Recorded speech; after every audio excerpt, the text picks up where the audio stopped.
Hi, everybody. Welcome back to the show. Everybody's talking about Start-A-Biz with my wonderful partner and co-host, Aaron Scott Young at aaronscottyoung.com. So, Aaron, today we're going to get right into it, talking about, I guess I'm the only guy in America that has never heard of Help You Sell, but you said there's a whole bunch of Help You Sells. Yeah, they're all over the country. It's a great organization, and it's cool because it's kind of a hybrid from the old school. It's like there's the old way to sell a house and the new way. Help You Sell is the new way. Now, don't pander to our guest. His name is David. I'm his name is David Bartels. I love the dude. I've known him for 20 years. Maybe the most successful realtor in all of Southern California. So, David, welcome here to Southern California on KHTS 1220 AM.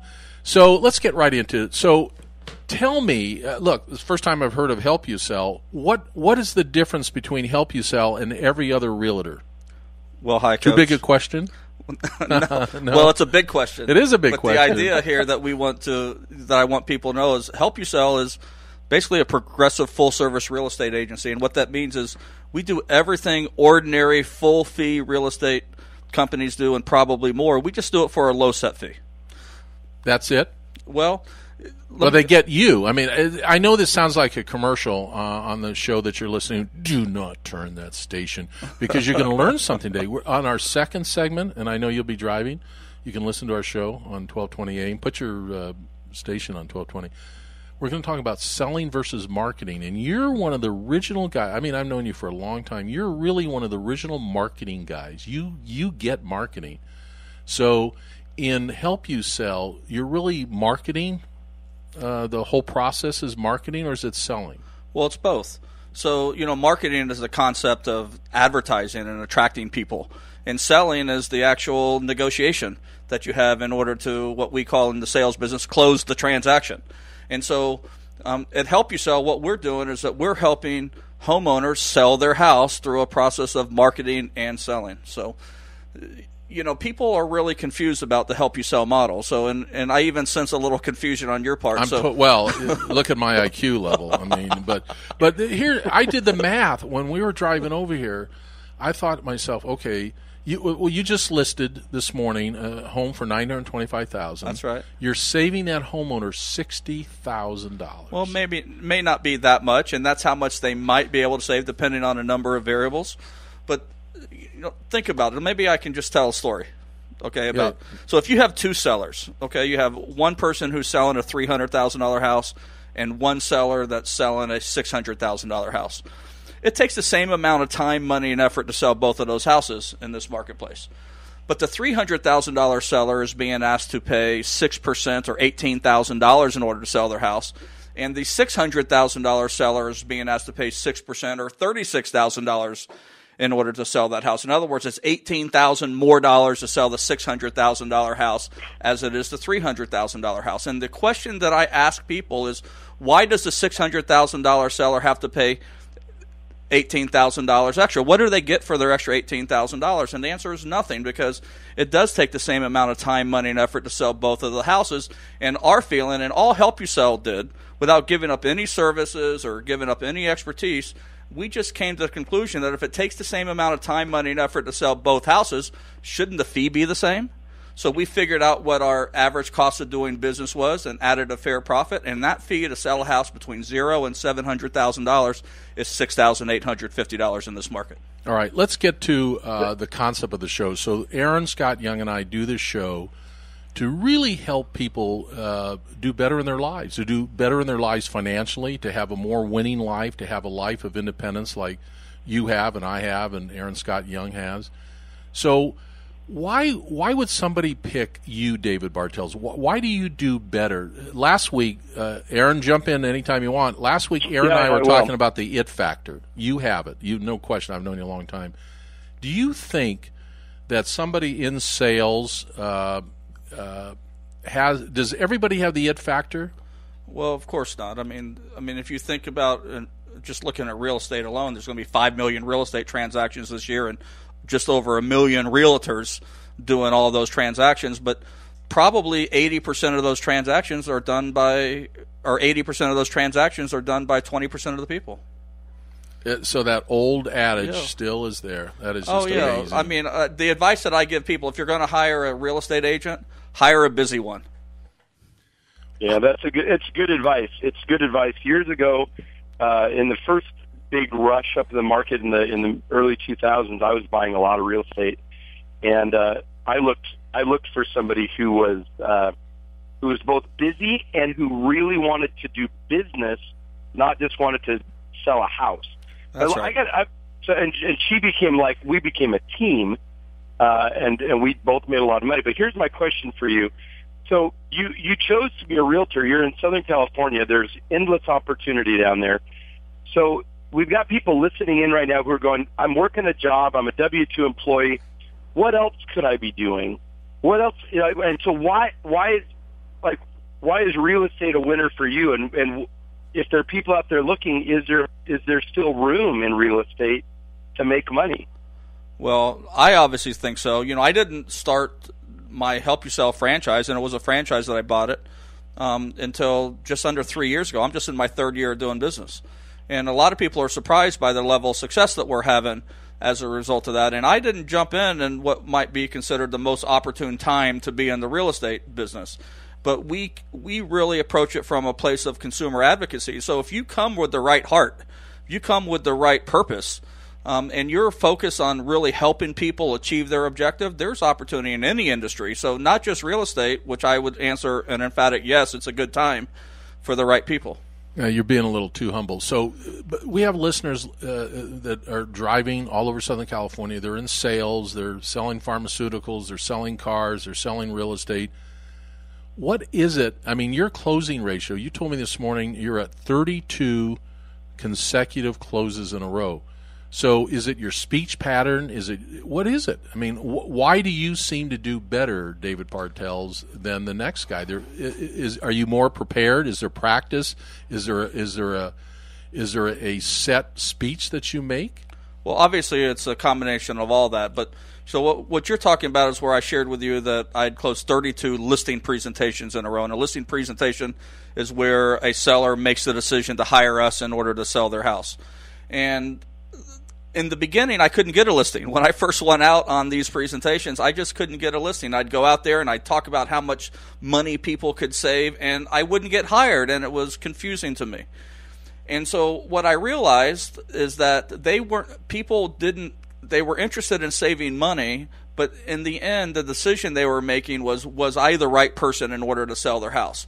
And so when I shift the emphasis and show them all the things that we were going to do to sell their house and emphasize that they didn't have to give up service or expertise in order to sell the house, then the savings just became a bonus. And today I tell them, don't hire me because you're going to save all this money. Hire me because I'm the right guy to get your house sold. And I think that when we shift that emphasis, it made all the difference in the world for me. And yes, there's a pattern in the presentation and where we educate them, but it's not as complicated as a lot of people want to make it. Listening to the show we call Start-A-Biz, Aaron Scott Young and the Coach Ron Tunick right here. You can check us out everywhere on YouTube. You can check you out on, you're everywhere on not only YouTube, but Google. Google David Bartels. My God. You must spend a fortune. Yep. Do you spend a lot of money? I spend a fair amount of money relative to our gross income. Yeah, amazing. So, Aaron, in Washington, you've got these Help You Sells. Help You Sell is growing down here, and I'm trying to convince him to come to the Santa Clarita Valley because it seems to me you made a comment that people list their house and you sell it. You actually get their home sold quickly, and I think anybody that makes the emotional decision to sell their house, they want to sell it now. I think that's right. I mean, and for the benefit, if our objective is to help people keep more of their equity, the worst thing that you can do is have that house sit on the market for an extended period of time. So we need to properly price them and market them so that we get the most amount of exposure in the first 2 or 3 weeks and hopefully multiple offers. All right, I got to ask you this question. Okay. How do the other realtors react to you? Well, I don't really know. I don't spend a lot of time focusing on what their response to our marketplace is. I think that there's probably some frustration because if I'm competing with them to get a listing, I'm going to get that listing every single time because homeowners don't have to give up any of the services or expertise in order to save money today. Not with Help You Sell anyway.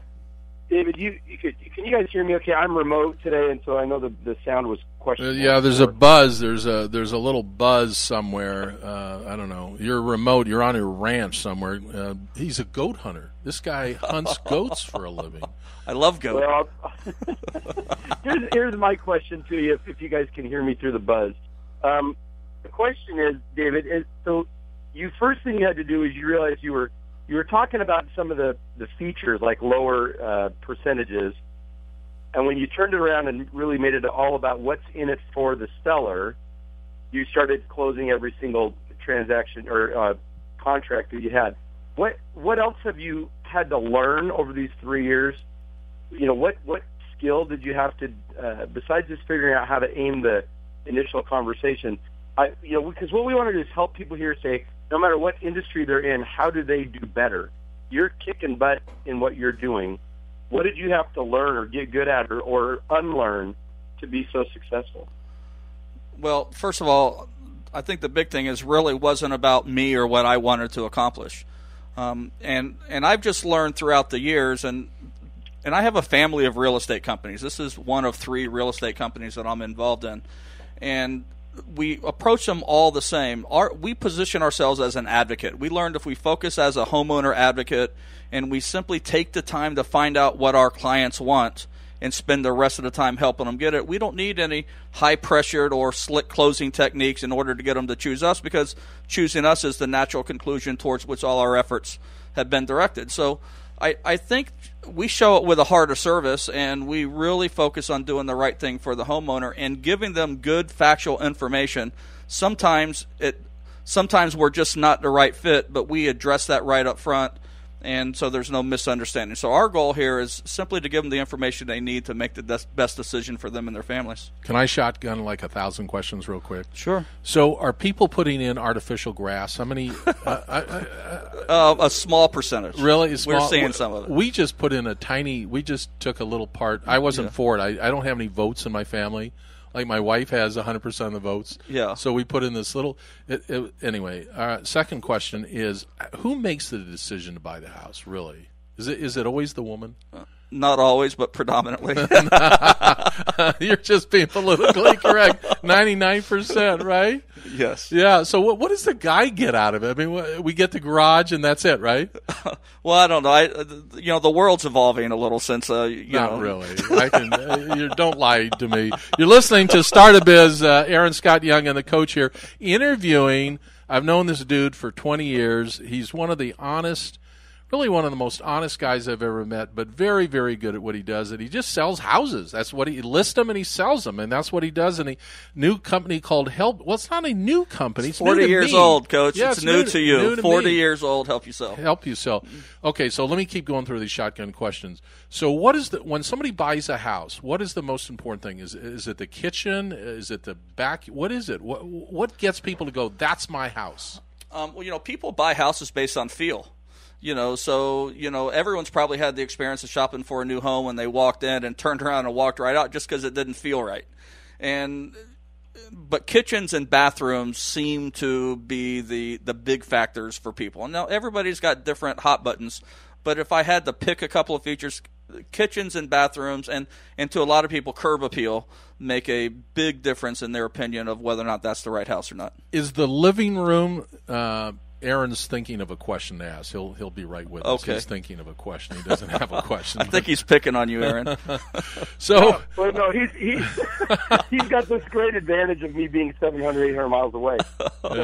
Hey, I'd trade places. Come on, you come here and I'll go to your ranch. How's that, buddy boy? Yeah, I've got a shorter commute than you, but I love the questions because. Wait, I got one more before you jump in with your great question. Ask your question. And then you can jump in. Cul-de-sac. So, do homes on? Am I saying it right? Cul-de-sac. Cul-de-sac. Do homes on a cul-de-sac bring a higher value than other parts on the street? No, but they have a greater appeal to families with kids. Got it. Okay, you got your one question, Aaron Scott. You're listening to Start a Biz. I get one question. Yeah, Start a Biz. No, you can go five. Go five. Shotgun the questions. So get them going. Move them. Well, here's what I want to know. Tell us: is the market? The interest rates are so low. How is the market right now, and what do you think is going to be happening once we get past the Christmas time and people take down the Christmas trees, what's going to happen as we go into 2016? Okay, that's a really great question, and the market is shifting. So what's happening right now is we're in a current period of very low inventory. So there's a limited amount of inventory. Now, a lot of people, or sellers in particular, who think that there's low inventory automatically go to their high school economics class where they think, low supply, high demand, that means higher prices. Well, in this market, it's a little weird in the sense that people aren't chasing the market. So houses that are sitting on the market for longer than 60 or 90 days are probably overpriced, and they're going to stay on the market because buyers aren't willing to jump up there and chase those deals. So that's the weird thing. Now, interest rates are starting to move up already, and if the Fed moves in December like they've been threatening to every month or every quarter for 3 years, who knows? They're not going to move. Yeah, so I don't know what they're going to do, but there's fear in the market that they're going to, and we're seeing the rates start to rise. That's going to limit buying power. The biggest challenge that we have in the housing market right now is that it's hard to get a mortgage. I mean, you got to be a special kind of person in order to qualify a mortgage nowadays. It's not as easy as it used to be. And what we see we'll see the market kind of take a seasonal pause right now through the end of the year, and then then it'll start to pick up in January, February. We'll see a peak in buyer and seller activity probably in May. It starts the spring and summer selling season. And if interest rates go up, that's the variable. We don't know where we're going to be. But one final point, 5 or 6% appreciation over the next year or two. All right, got a minute left. We got a minute left. Let's get one more. I want to ask him one more question. So for those out there listening that are investors, because here's what I know: people are not staying in a house for 30 years, working in a factory in a town and living there. They move around. We have a transient population. Do you think this is a great time, and are you seeing a lot of real estate investors coming in and buying and holding rental properties, and is that happening in the greater Los Angeles area, or what are you seeing that way? Yeah, the shift has been from investors from doing fix and flips to long-term buy and hold investments with a 3-year horizon. That's exactly what we're seeing now. Yeah, that's what we're seeing everywhere I travel, and I work with lots of real estate investors, and I'll tell you, it's the market is not sitting still and repainting the picket fence every couple of years. They're moving around. It's a renter's market, and you got a lot of people that are buying and holding. Yeah, that's right. It's been fascinating for me to watch that shift in my life. Well, what's happening, the reason that we're going to see more of that is rents are going up faster than houses are appreciating, so you're going to see more buy and hold investors entering the market if that trend continues. I got to kick you off the air, but will you come back? I didn't even thought about buying a house as an investment. Will you come back maybe next month and talk about that? Because that might be interesting to a segment of our listeners. Coach, you call, I come. Okay. That's the deal. No, a great question. You finally asked a good question, Aaron Scott Young. The show is called Start a Biz. I got a chance. How many seconds? We have 30 seconds left. 30 seconds. If somebody's thinking about selling their house, give me one thing that they need to do to prepare. Let's say they want to sell it and list it in February, March with Dave Bartels. What do you want them to do? I want them to take a look at the market and be realistic about their values. That's it? Well, don't overprice the house. You can't underprice your house in this marketplace, but you can overprice it. If you underprice it, the market will bid it up to market value. If you overprice it, people will drive by it and not even look at it. Don't plant flowers, plant a tree, nothing like that? You're terrible. There may be some things to do, but we have to look at those on a case-by-case basis. How about I offer anybody a free consultation and tell them what to do and what not to do in order to get top dollar for their house? David Bartels, help you sell. You're not going to write his phone number down. Just go to Google David Bartels. If you're thinking about selling your house, I'm telling you, this guy is legit. David Bartels, thank you for coming, pal. Appreciate it. Come back next month. We're going to talk about buying a house as an investment for renting it out. I didn't think about that. Rents are rising. All right. Deal. We're going to come right back. Aaron Scott Young and I, we're going to talk about, will you listen to our show on 1220 a.m. while you're driving back? I'm going to tune it right now. Okay, so we're going to be talking about marketing versus selling because there's such a huge difference. If you learn to become a marketeer, I guarantee you your banker will like you better. We'll be right back on KHTS 1220 a.m.